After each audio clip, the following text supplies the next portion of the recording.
Então, está se percebendo que a subjetividade tem um papel decisivo no rumo da nossa vida. A coisa que você não tinha, por exemplo, no início da Revolução Industrial. A Revolução Industrial interessa a sua produtividade, ponto final. Né?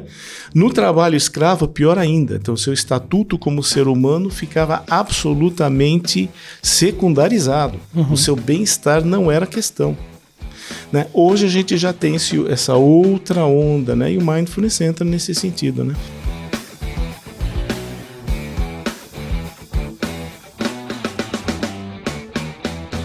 Olá, seja bem-vindo ou bem-vinda aqui ao nosso podcast e hoje olha com quem que eu tô conversando, David Wilson.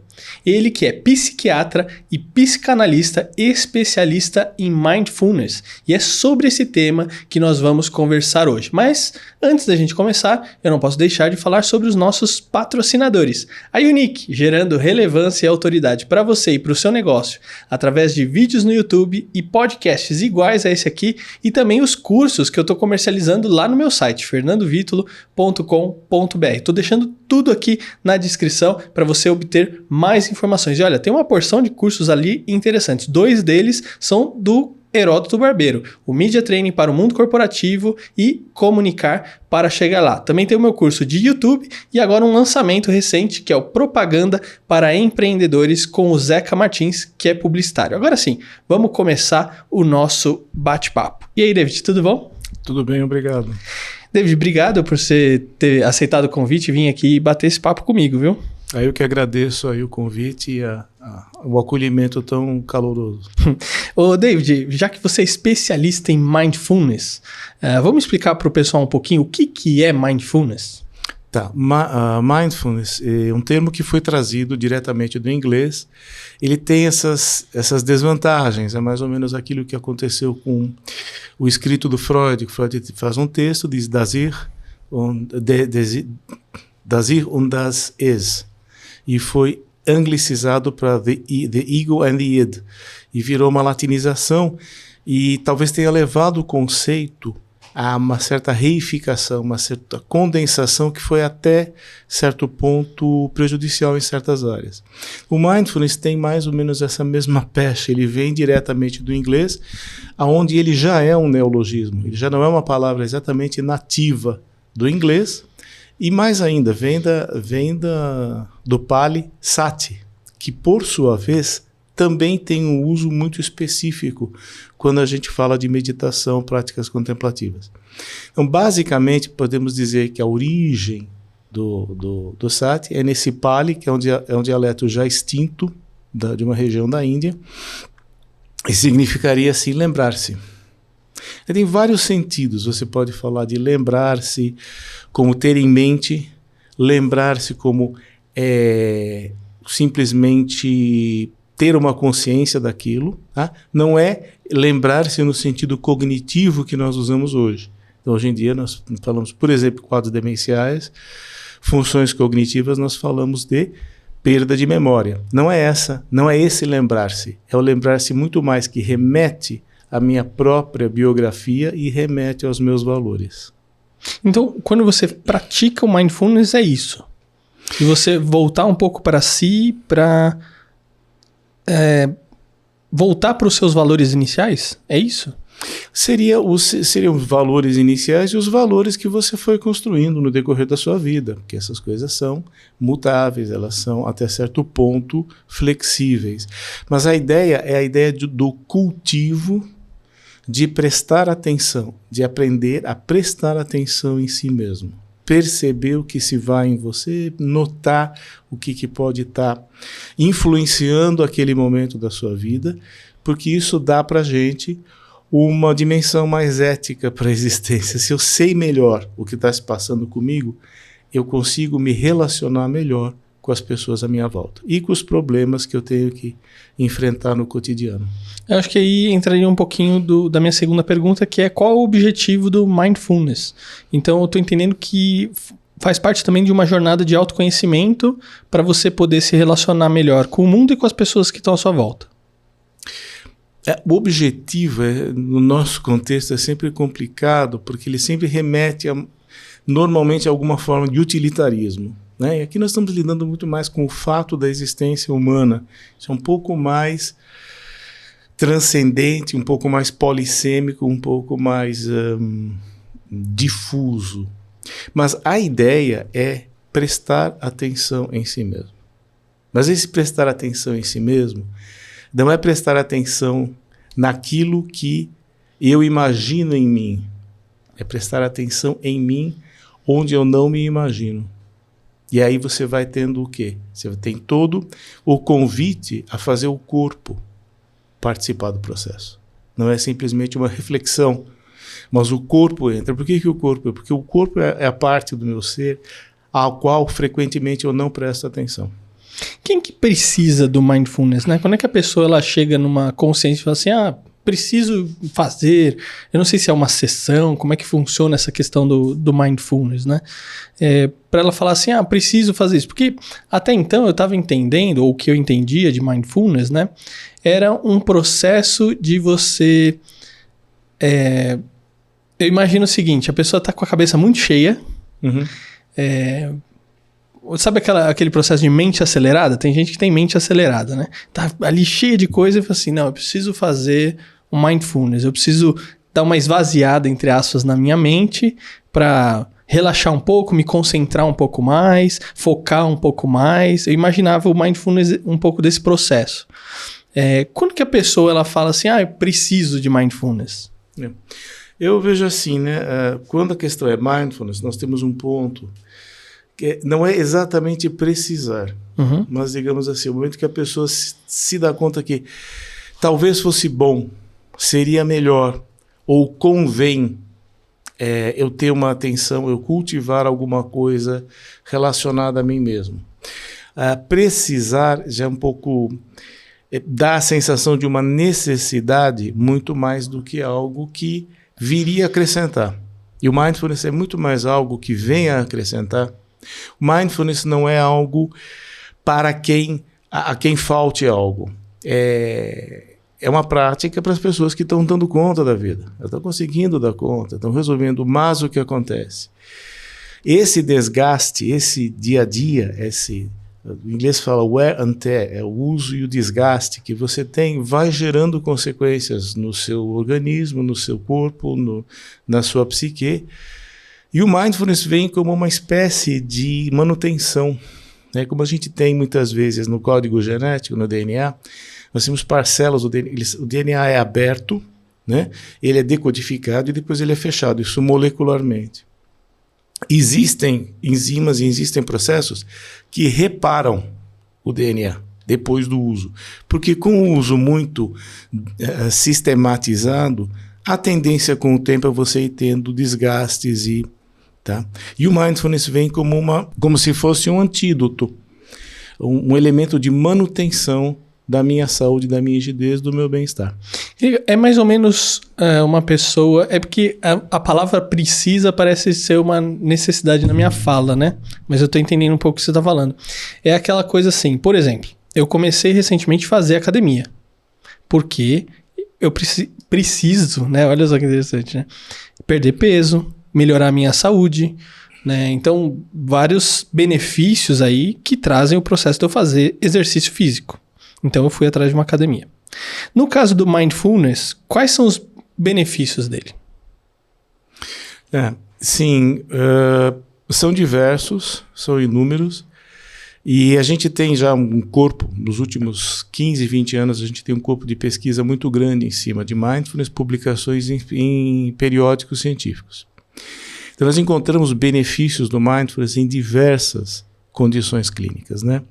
Nós temos, por exemplo, o mindfulness contribui, isso já está demonstrado, contribui para haver uma adesão melhor às condutas em doenças crônicas, hipertensão arterial sistêmica, diabetes mellitus, algumas doenças inflamatórias, como por exemplo gota. Por quê? Porque o mindfulness favorece uma adesão melhor às condutas. Uma adesão melhor às condutas determina um desfecho, um prognóstico melhor daquela pessoa. Então, nesse sentido, uma atitude que dentro do Mindfulness, o Mindfulness cultiva a atitude, acima de tudo, de contribuir com o próprio organismo. Então, o que acontece? Diante de uma doença crônica, por exemplo, o diabetes, que eu tenho, o diabetes é um desbalanço metabólico, né? E eu posso favorecer esse diabetes ou eu posso dificultar a minha evolução no diabetes. E o Mindfulness, não só por uma questão de cultivo, mas também por uma redução de ansiedade, por uma redução até mesmo de inflamação, você tem uma evolução, a possibilidade de uma evolução mais benigna das doenças. Depois, nós temos outras condições. Programas específicos que se voltam para transtornos alimentares, programas específicos que se voltam para dependência química e assim por diante. Então, existe uma proliferação de programas diferentes, a ponto do John Kabat-Zinn, o camarada que começou esse programa em Massachusetts, ele publicou um artigo seminal há uns 7 anos atrás, onde ele fala, olha, existe o núcleo comum dos programas baseados em Mindfulness e as particularidades. Aí ele fala, até a particularidade, você vai tratar um dependente químico, você vai tratar um depressivo, você vai tratar um transtorno alimentar. Tem uma parte do programa, as dinâmicas, o material psicoeducativo é diferente.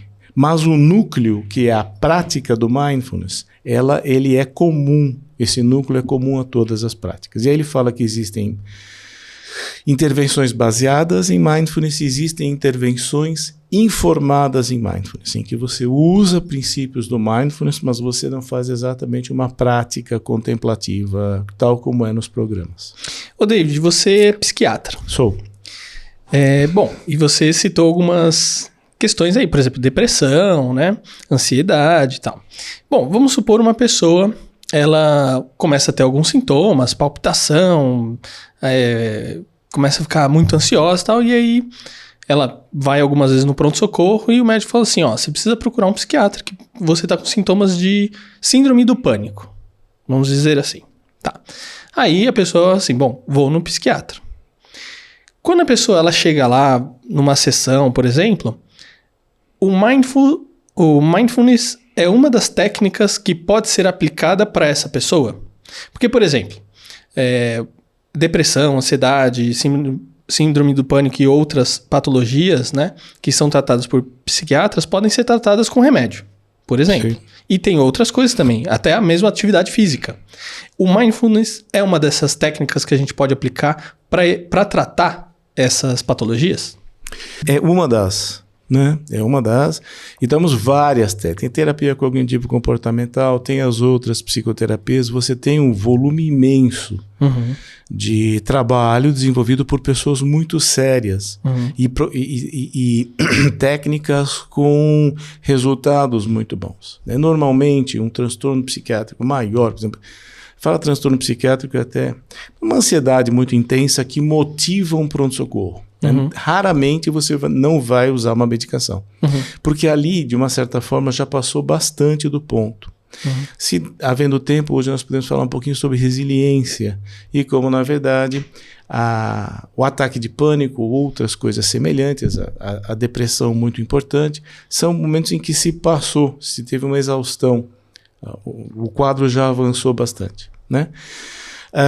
Mas sim, você pode usar, mas especialmente nas estratégias de prevenção de novas crises. Novos episódios depressivos ou novos surtos, novas crises, paroxismos de ansiedade. Na dependência química, então, o que é? Basicamente é para você trabalhar a prevenção de recaída, tanto que chama prevenção de recaída baseada em Mindfulness. É muito mais profilático, é muito mais para fortalecer as terapêuticas instituídas, né? Um erro a ser evitado é que não substitui, nem é superior. É apenas um recurso adjuvante, porque nós também não podemos fazer vista grossa para o avanço que houve em várias condições clínicas, né? O Mindfulness é uma meditação?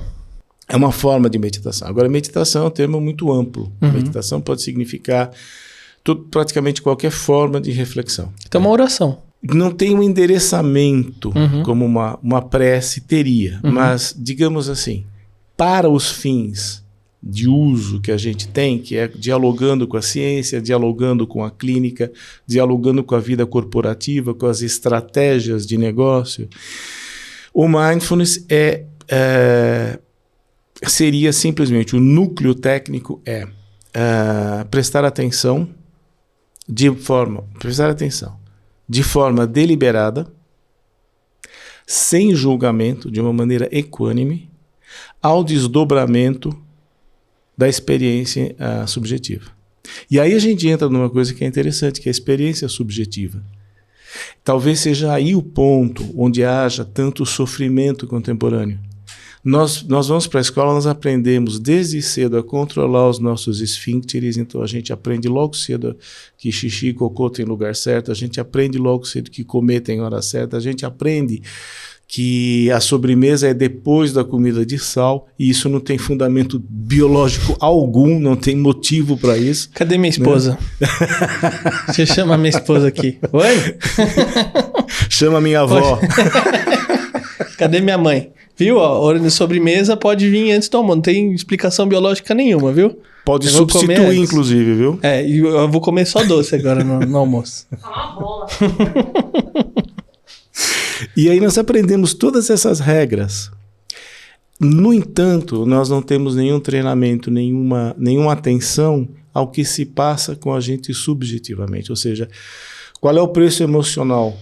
Tá mudando um pouquinho, não tá?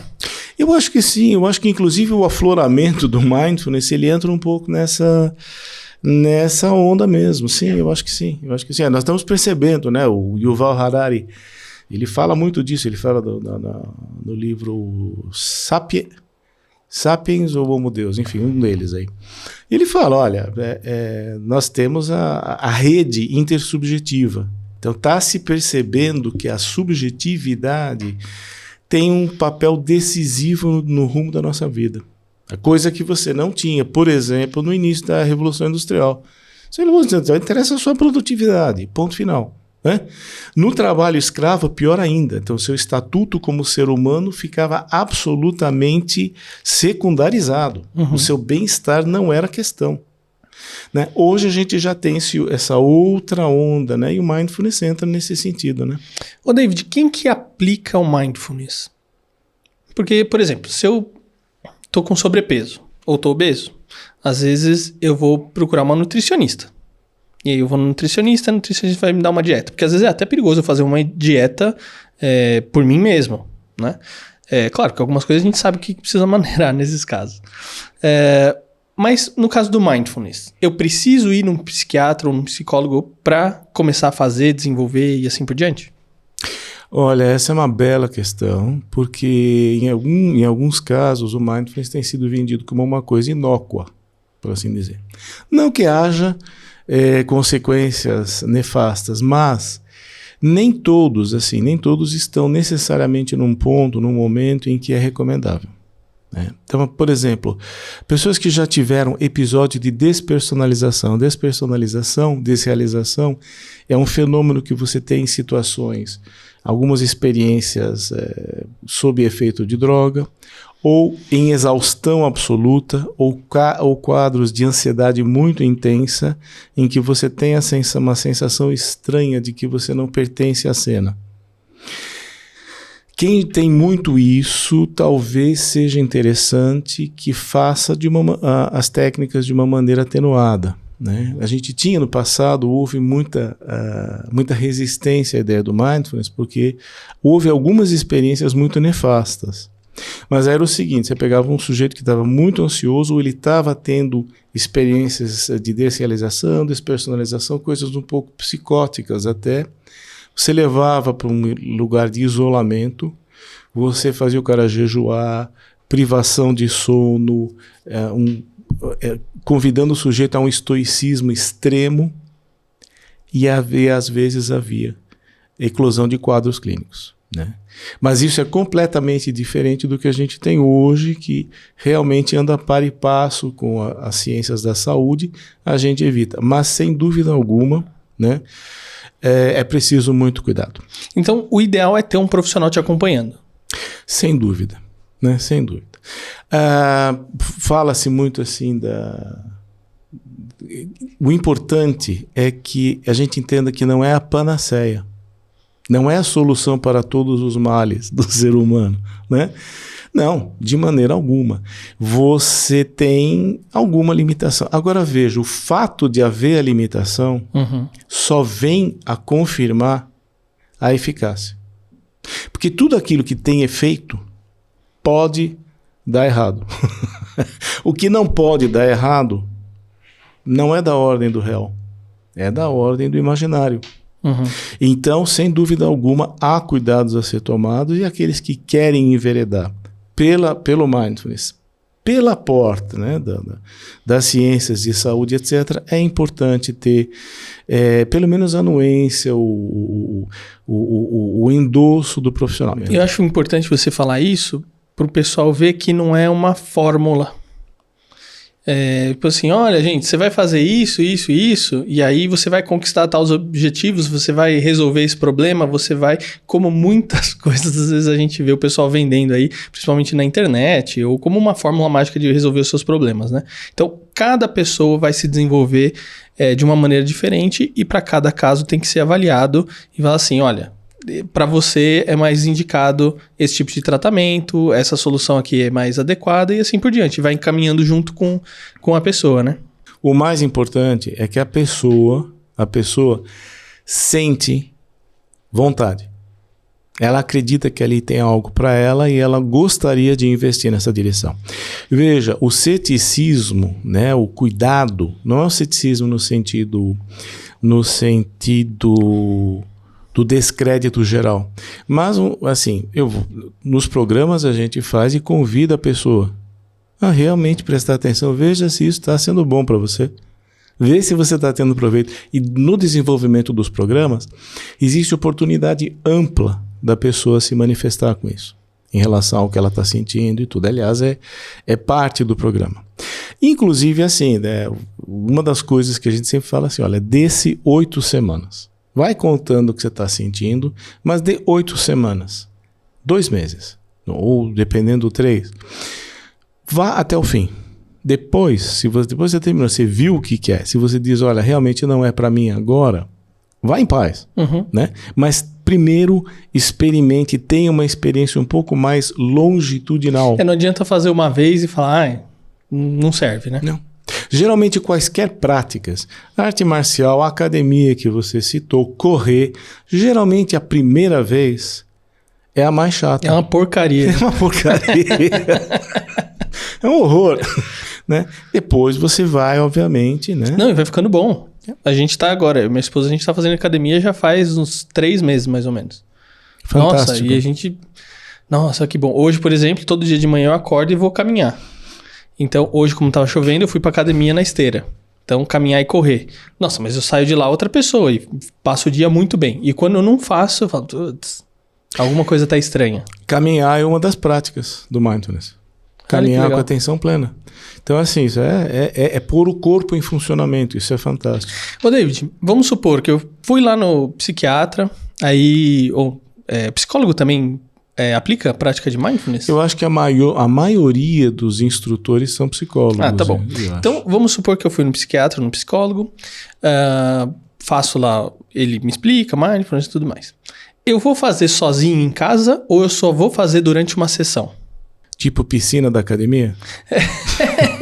Tipo isso. Eu vou lá, eu só nado na academia porque não tenho piscina em casa. Isso. Não, o programa consiste... de lições de casa, tarefas de casa, inclusive com tempo crescente, semana a semana. Né? Então, tipicamente as primeiras semanas são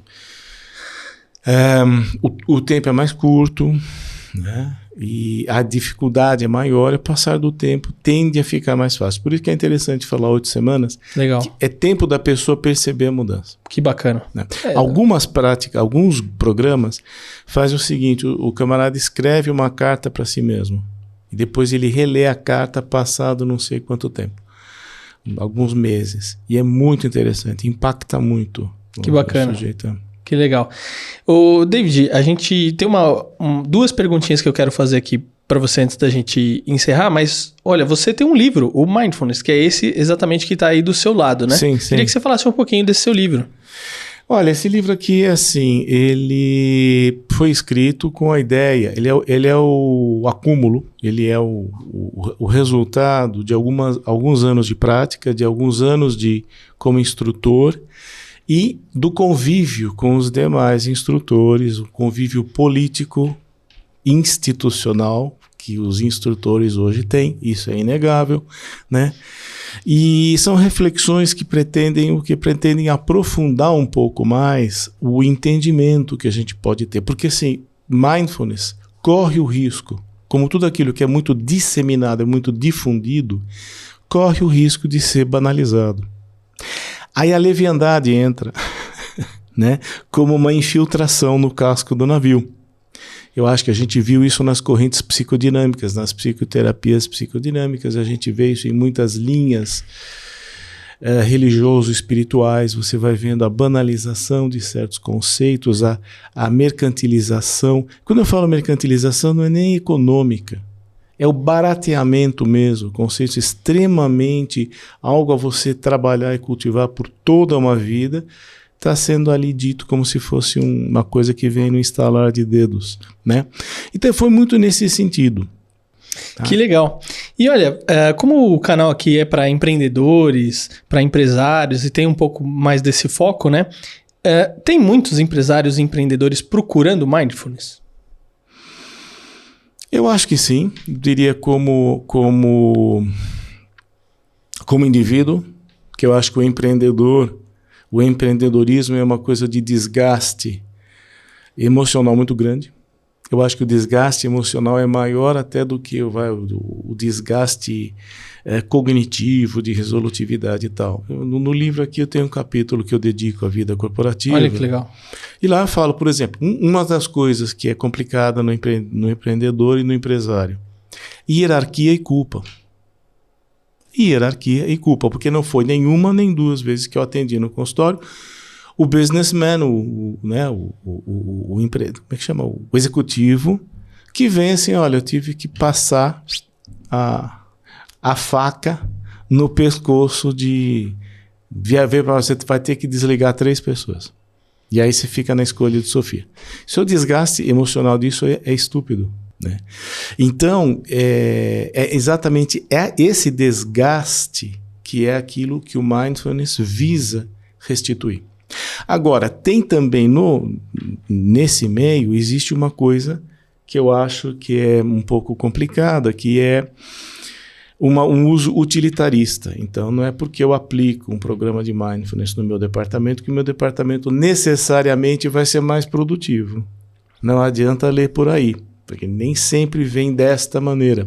Até porque no mundo dos negócios, às vezes, uma grande sacada, num primeiro momento, significa operar meio low profile. Né? Então, essas leituras têm que ser feitas com muito carinho. Mas eu vejo um número muito grande de empresários e empreendedores que buscam cultivar o bem-estar na sua empresa. E aí vale a pena citar uma coisinha que é um novo conceito em saúde e que ele tem sido desenvolvido de alguns anos, talvez umas décadas para cá, que chama-se bem-estar psicológico.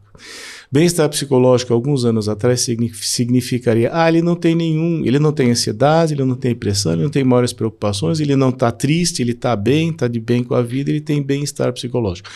Como se fosse uma eliminação do mal-estar. Hoje se sabe que bem-estar psicológico está sendo cada vez mais trabalhado como uma variável em saúde.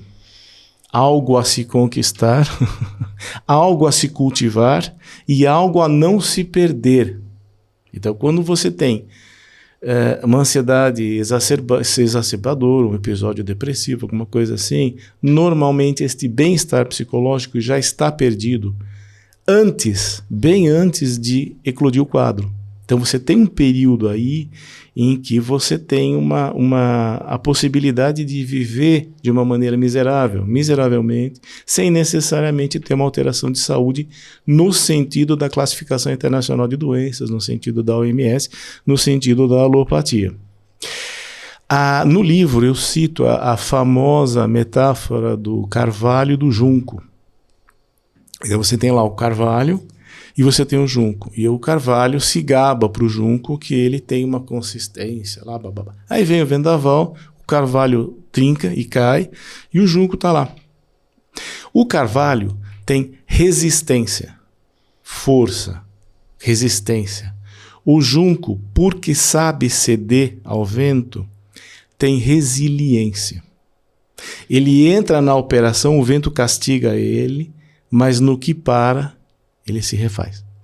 Essa capacidade de se refazer, resiliência, é prima irmã do bem-estar psicológico. É quando as adversidades vêm, mas elas não são suficientes para me pôr na lona, vamos dizer assim. E o mindfulness talvez seja uma intervenção, e isso é uma coisa que eu pretendo desenvolver um pouco mais à frente, para fortalecer a resiliência, né?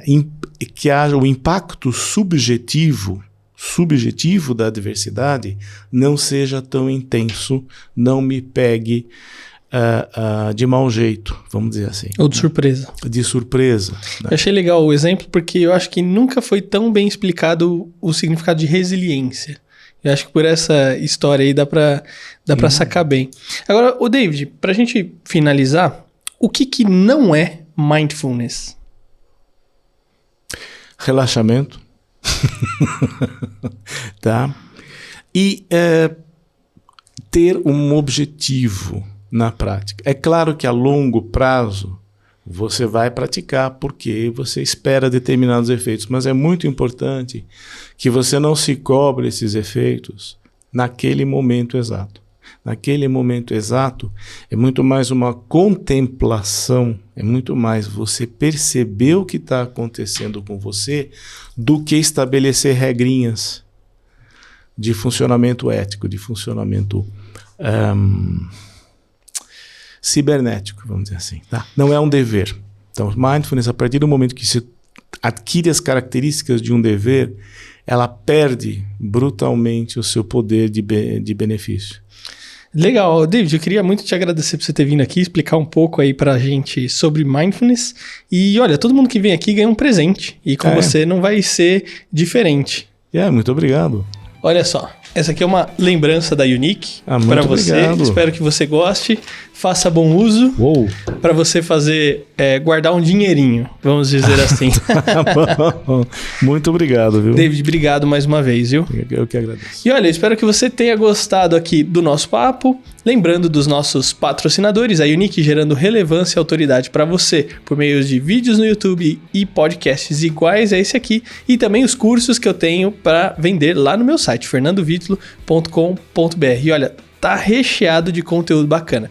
Tem os 2 cursos do Heródoto, o Media Training para o Mundo Corporativo, Comunicar para Chegar Lá. Tem o curso com o Zeca Martins, que é publicitário, que é propaganda para empreendedores. E tem o meu curso, YouTube Power Up, se você quer dar aquele up no seu canal do YouTube. É isso, espero que você tenha gostado. Não esqueça aí de deixar o seu like, o seu comentário e se inscrever no canal. E eu te vejo no próximo conteúdo. Um abraço, até a próxima. Obrigado, David.